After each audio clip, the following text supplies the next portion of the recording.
एक बार की बात थी। किसी शहर में एक बड़े से पेड़ पर एक पक्षी रहता था।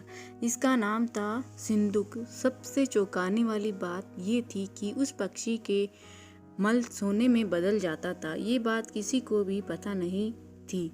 एक बार उस पेड़ के नीचे एक शिकारी गुजर रहा था। शिकारी उस पेड़ के नीचे आराम करने के लिए ठहरा।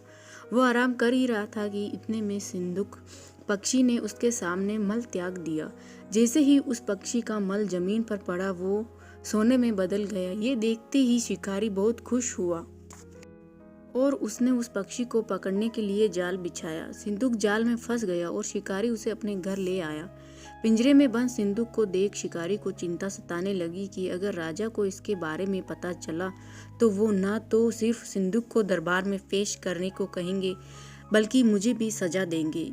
ये सोचकर डर के मारे शिकारी ने खुद ही राजा को सिंदूक को राजा के दरबार में पेश कर राजा को सारी बात बताई। राजा ने आदेश दिया कि सिंदूक को सावधानी से रखा जाए और उसे अच्छे से खाना खिलाया जाए।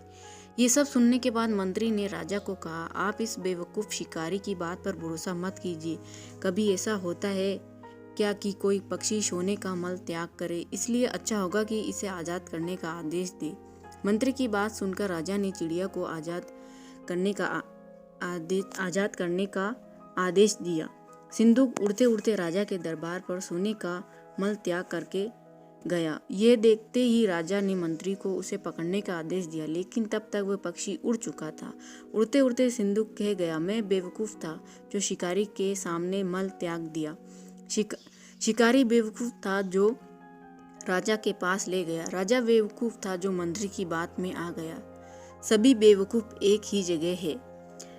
दोस्तों, इस कहानी से हमें सीख मिलती है, कभी भी दूसरों की बातों में नहीं आना चाहिए और अपने दिमाग से काम लेना चाहिए। दोस्तों, कहानी कैसी लगी कमेंट करके ज़रूर बताना। वीडियो को लाइक, शेयर और चैनल को ज़रूर सब्सक्राइब